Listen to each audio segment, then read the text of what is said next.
시간에는 대구 열방교회 박재윤 목사님께서 말씀 전해주시겠습니다.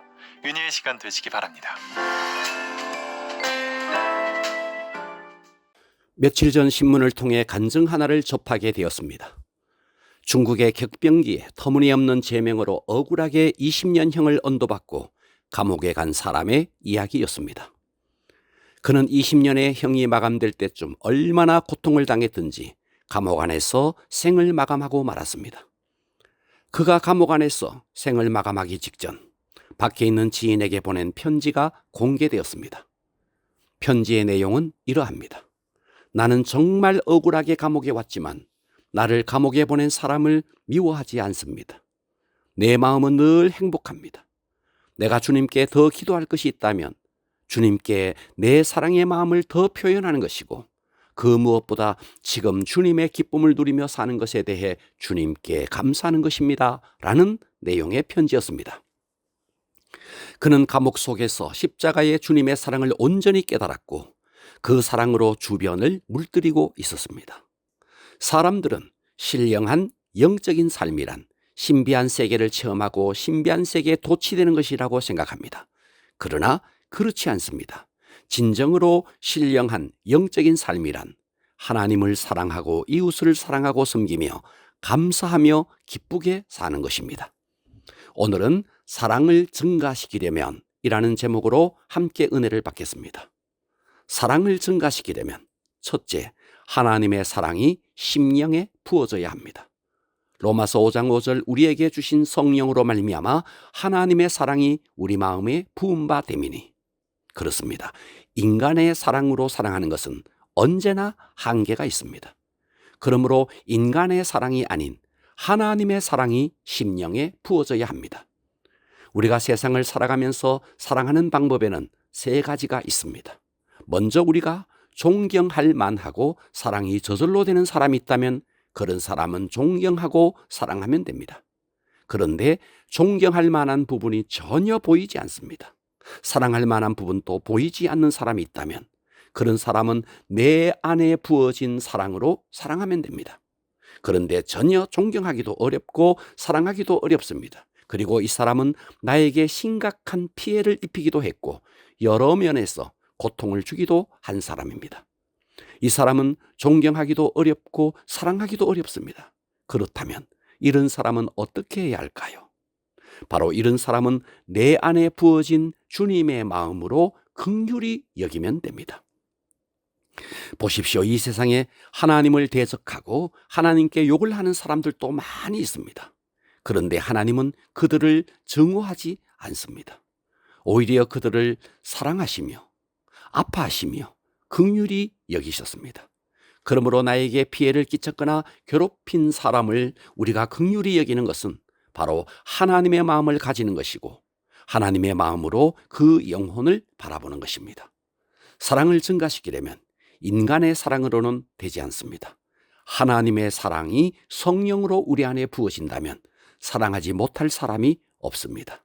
이 성령으로 부어진 하나님의 사랑으로 사랑할 때 우리는 사랑을 증가시키는 자가 될 수 있습니다. 사랑을 증가시키려면 둘째, 사랑을 표현하고 사랑을 줄 때 그 사랑은 증가됩니다. 성령으로 내게 부어진 하나님의 사랑은 사랑을 받을 때 증가되는 것이 아니라 사랑을 표현하며 줄 때 증가됩니다. 세상의 모든 사람들은 자기를 사랑해 줄 사람을 찾아다닙니다. 하지만 모두 다 실망합니다. 결혼도 자기를 사랑해 줄 사람을 찾아 결혼합니다. 그런데 조금만 지나면 서로 실망합니다. 여자는 아이고 미쳤지, 왜 내가 저런 인간과 결혼했을까? 남자는 내가 왜 저런 여자와 결혼했을까? 라고 말합니다. 그래서 모든 인간관계가 상처만 남기고 삶은 피곤하고 행복하지 않습니다. 이 땅의 모든 사람들이 다 사랑받기를 원하고 자기를 채워줄 사람을 원하지만 다 실망하고 분노와 슬픔만 가득할 뿐입니다. 어디서부터 잘못되었을까요? 사랑을 받으려 했기 때문입니다. 사랑은 받을 때 행복한 것이 아니라 사랑을 줄 때 행복하고 그 사랑은 증가되는 것입니다. 사랑을 받으려 하는 것은 사랑의 방법에 있어서 지극히 수동적인 방법입니다. 왜냐하면 사랑을 받으려 하는 것은 나의 의지와 상관없이 다른 사람의 의지에 달려있기 때문입니다. 다른 사람이 나를 사랑하느냐에 따라 내 행복이 결정되기 때문입니다. 나는 그에게서 사랑을 받기를 원하는데 그는 나를 사랑해 주지 않습니다. 그래서 내가 불행한 것입니다. 그러므로 우리는 우리의 삶을 스스로가 선택해야 합니다. 다른 사람이 나에게 잘해주면 행복하고 잘해주지 않으면 불행해지는 이런 수동적인 사랑의 삶을 청산해야 합니다. 그러면 어떻게 하면 될까요? 사랑받기를 기대하기보다 내가 사랑하는 사람이 되면 됩니다. 내가 먼저 사랑을 표현하고 작은 것을 배려하면 사랑이 증가됩니다. 여러분은 지금까지 부모로부터 때로는 가족으로부터 사랑을 별로 받지 못하고 살아왔을 수도 있습니다. 특히 한국에서 자라난 기성세대들은 부모님으로부터 사랑한다 아들아, 사랑한다 딸아 이런 소리를 들어본 사람이 많지 않을 것입니다. 하지만 그것은 중요하지 않습니다. 자신이 받지 못한 만큼 다른 사람에게 먼저 사랑해주면 되는 것입니다.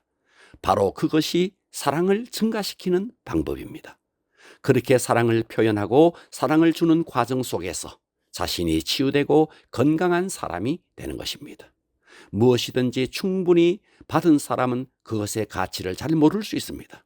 그러나 너무너무 받고 싶어 굶주려 본 사람은 그 받지 못한 사람의 마음을 잘 알 수 있습니다. 그래서 더 잘 사랑할 수 있습니다. 하나님은 기도원같이 빌빌거리는 사람에게도 너는 큰 용사다라고 하셨고, 베드로같이 감정 기복이 심한 사람에게도 너는 반석이다라고 하셨습니다. 사마리아 여인에게도 너 속이 많이 굶주렸구나. 그래서 방황했구나. 내가 주는 생수를 마시렴 이라고 하셨습니다. 우리도 하나님처럼 이렇게 사랑을 표현해야 합니다. 그런데 사랑을 표현하지 않고 어두운 말을 자꾸만 하면 어둠의 영이 사로잡습니다.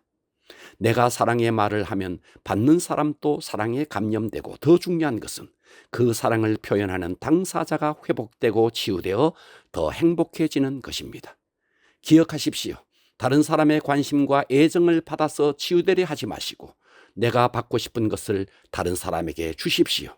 사랑받고 싶으면 사랑을 주시고 관심을 받고 싶다면 관심을 주시고 귀함을 받고 싶다면 내가 먼저 귀하게 여겨 주십시오. 말로 익숙하지 못하면 문자를 보내도 되고 편지를 써도 됩니다. 우리는 사랑을 위해 창조되었습니다.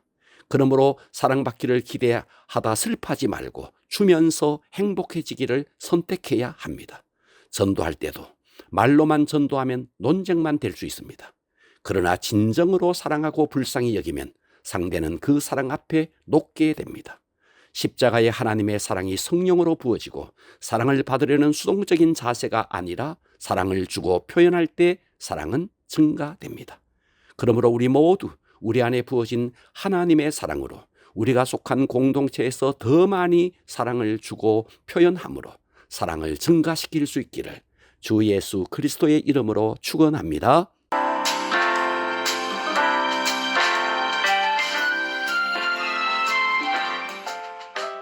영혼의 등대 지금까지 대구시 달서구 월곡로에 위치한 대구 열방교회 박세윤 목사님의 말씀으로 함께 하셨습니다.